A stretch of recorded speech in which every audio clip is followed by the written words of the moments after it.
so dark. At least it's still summer, it's not pitch black. This fog is really annoying though. So we're going back to the cabin, right? I guess that's the plan.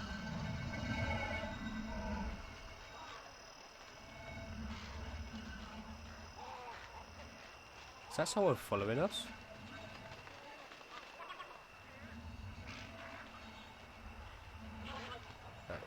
That can't be one of their shadows unless the shadowing's really off. A while later, it became obvious Darren had no idea where we were going. He was swearing and looking all around. We've been walking for an awfully long now. Are you sure we're on the right path, Darren? I've walked this path hundreds of times. We're on the right path. I don't recognise anything from when we were walking to the camp, though. I said we're on the right path. But as time went on, it became obvious that Darren had no idea where we were.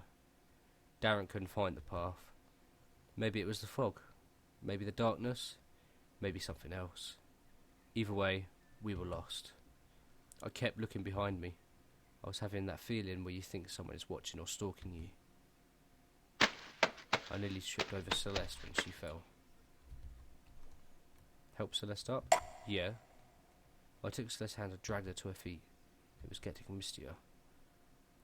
If not for the flashlight, I wouldn't have had any idea who she was. I recognise that tree. We're getting to the cabin. Again, I had the feeling that something was watching me. My gut was screaming at me for something somewhere was wrong. I realised that sound from earlier was back. Softer, but still present. I started looking around, panicking. I did a head count, or more accurately, silhouette count. Me, Celeste still holding my hand, Darren in the lead, Michael to the left. Who the heck was the guy beside Michael? My grip on Celeste's hand tightened and I quickened my pace. I thought about shouting but was worried. If I did, maybe the thing would turn around and jump Michael or something. I didn't know what to do. I ran my fingers along a knife I bought from camp. Then the cabin appeared, out of nowhere. The mist was starting to disintegrate around us. It was easier to make out who everyone was now. I looked at the thing next to Michael. She looked just like Celeste. The thing whose hand I was holding leaned in front of me. It was Celeste. Whoa! I should have run or screamed, but my body was clenching for no reason. The thing turned and walked into the mist. I caught up with the others and entered the cabin, practically in tears. They couldn't find the car and were arguing about where we put it. I told them what I saw. Obviously they didn't believe me. Still, everyone hurried inside and locked the door.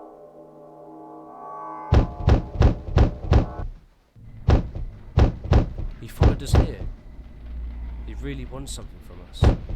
He doesn't seem to have anything to break down the door with, though. What the hell does he want with us? Hell if I know. Ask him. Hey, don't touch the door. I wasn't gonna. We're safe here, it's cool, man. She's breathing quite heavily. It's a sturdy door, it'll be alright, won't it? Did he go away?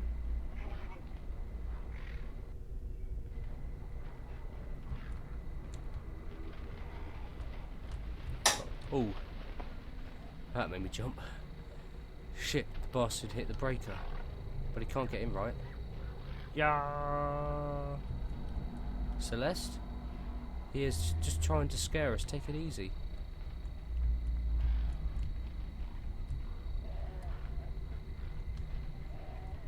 Where did she go?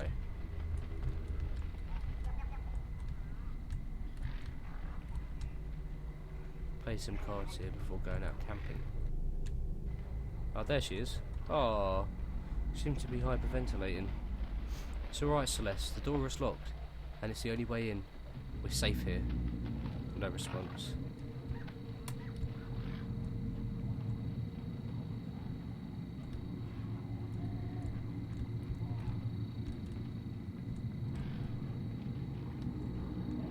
I'm starting to believe that what you saw earlier.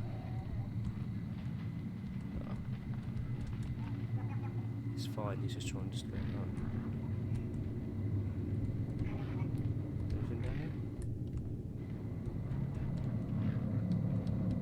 Oh god, a face is going to pop up. Oh no.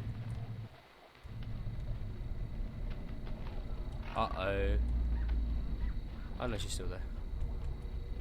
Nothing useful.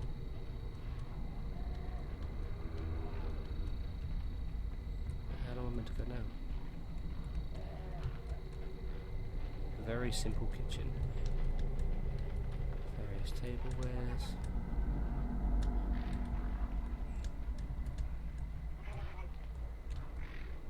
Bunk bed.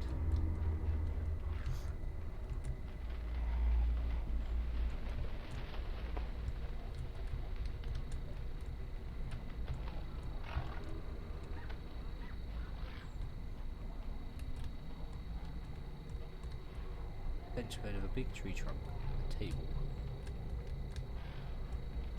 Let's see if we can get something from this.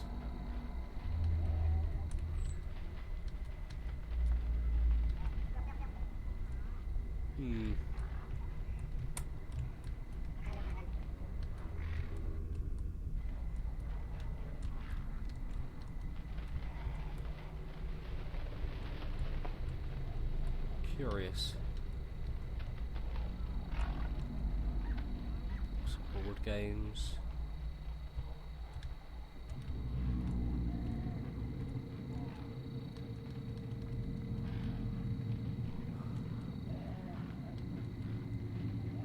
Who is that? Oh, there's the person. That's nasty. Oh, look. The safe here is cool, man. Yeah, you keep saying that.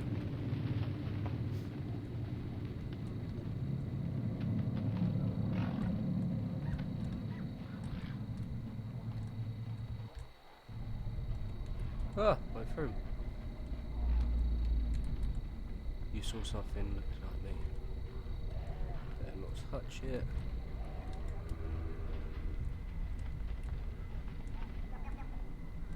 Suddenly some nausea hit me. There was something in the air. I could feel the horror overtaking me again.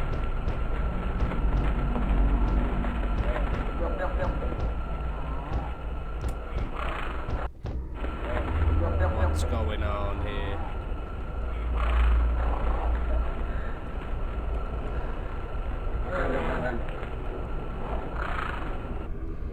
Oh no, he's on the floor. Can't get up.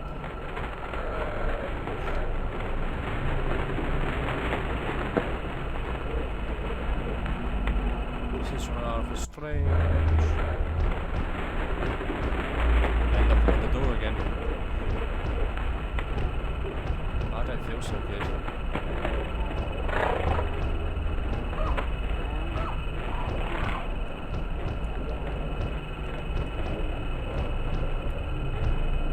What's going on?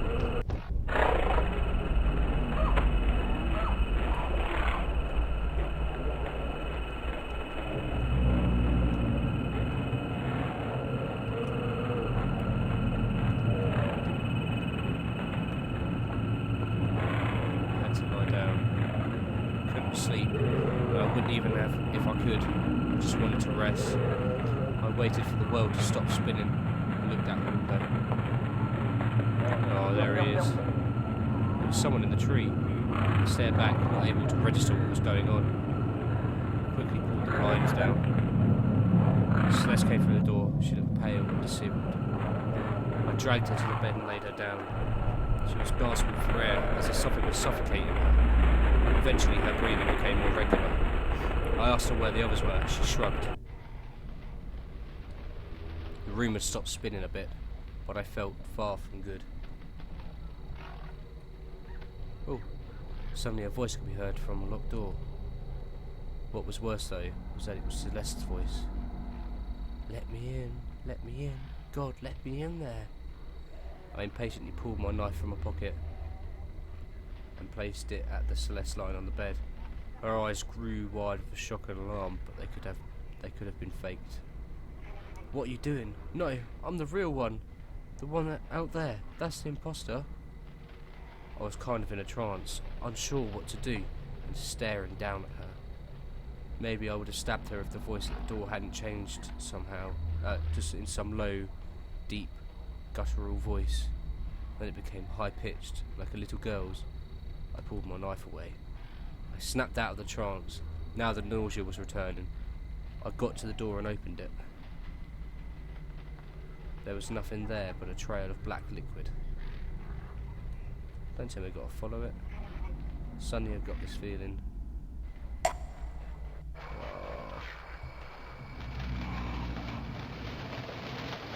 Just as I was turning around, I took a look at the roof, and there it was.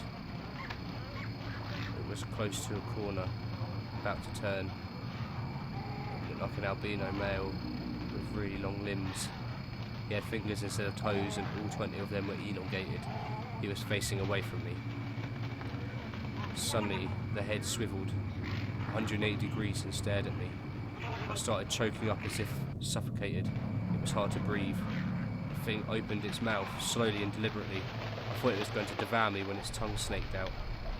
On tip of the tongue was my face, like a tumour. My eyes closed, lip upturned, some psycho smile. There's a legend somewhere that when you see a doppelganger, you die. I thought of that legend, but then the creature rounded the corner and it was gone. I lost it and followed it, vision hazy. My heartbeat seemed ear-splitting to me. I was stumbling because my legs seemed unable to coordinate. Suddenly, I stumbled forward and toppled down. Once I lay there, face down in the grass, my body just seemed to shut down. I couldn't move. I couldn't even turn my head. There was something dripping on my back. My eyelids seemed heavy and started closing on their own accords. I saw white feet with long fingers for toes step into view. When my eyes opened, Celeste was shaking me. She was on the brink of tears and her voice was cracking. Get up, that bastard is in your skin. My head hurt. I was about to ask her what had happened when she started pulling me backwards towards the door. We toppled out and stumbled towards Darren's car, which was parked at a different location from where I remembered. I was glad to be alive. The mist had stopped completely. Celeste was downright crying now. She pushed me into the back seat. That's when I noticed I was wearing different clothes from when I lost consciousness. Michael was there, huddled up and face buried in his knees. Some clothes, stained with blood, were beside him. They were mine. Darren immediately stepped on the pedal, but nothing happened. He swore and did it again. I noticed Celeste was armed with a shotgun from the cabin. I asked him what was going on. The thing joined us. He looked like you. We got out of the house and found the car. We were halfway down the road when Michael started screaming. I looked at Michael. He had a glazed over look in his eyes. The thing burst out of your clothes and jumped out of the car. Michael had the shotgun. He was firing out the window. We saw the thing run all the way back to the house at the friggin' speed of light. It was in my skin? Yeah. I looked down at myself and wondered if I'd been possessed, or if worse, the thing had cut off my skin and wore it as a coat. I shuddered at the thought of something crawling around in my skin. I asked Michael if he was alright. The thing talked to me. I asked about what. He didn't respond. I realised he was sobbing. The car jolted into motion. Darren fist pumped at the car, started accelerating. I turned back towards the cabin and saw the albino thing standing on the roof of the house, watching us. I shuddered and turned back. Celeste screamed. The thing was in front of the car, on the windshield. It opened its mouth, and my tongue face salivated out. Celeste fired the shotgun. The glass shattered and it was thrown backwards. Darren shrieked and I saw blood coming from his face. Something pierced my face and I realised it was glass. The car skidded to a stop. The car door opens without any discernible reason and I fell out. The thing lay directly across from me. My eyes closed as if it was sleeping. I wish I could close my eyes. Its mouth hung open. I saw myself again, emerging. I didn't move or say anything because I couldn't. My face looked at me and started to talk. I love you, I love you, I love you. I want to be you. It repeated over and over again. It was coming close to me. I wondered if it was going to bite me to death. The thing's eyes shot open and I realised it was going to kiss me. I managed to regain some control and instinctively twisted back from it. I guess that was what it was doing. Ooh. There was a sound like an explosion. Blood splattered from the thing. Celeste was standing over it. Her face and body were bleeding and she had this spaced out, psychopathic look in her eyes. She had just fired the shotgun. My face looked directly at me. I am you, it whispered. She fired again, and I saw my own face begin rotting to nothing more than a skeleton in front of me.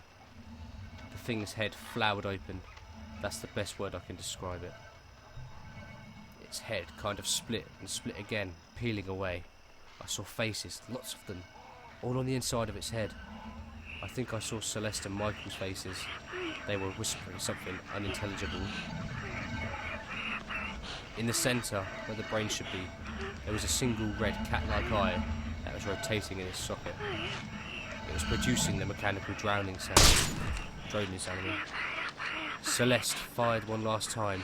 The thing sort of withered away, becoming wrinkled and smaller and rotten, until it just disappeared. Celeste dropped the shotgun. I started twitching and splashing and spasming as control of my body returned to me. Eventually I stood up. We got into the car, silently. Darren was bleeding too, but no one said anything. We drove back to the city in silence. We explained away the damaged car as being attacked by some crazy thieves. We had ourselves patched up. Michael was still in a shock-like state. I hear he was like that for a while.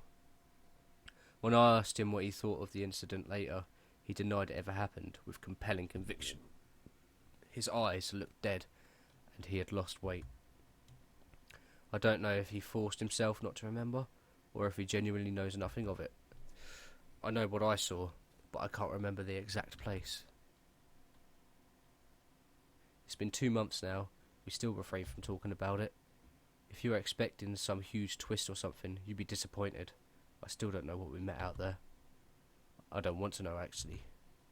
I still have nightmares about my own face shouting, I am you. One thing I do know, though, I am never going camping ever again. Oh, well, that was that.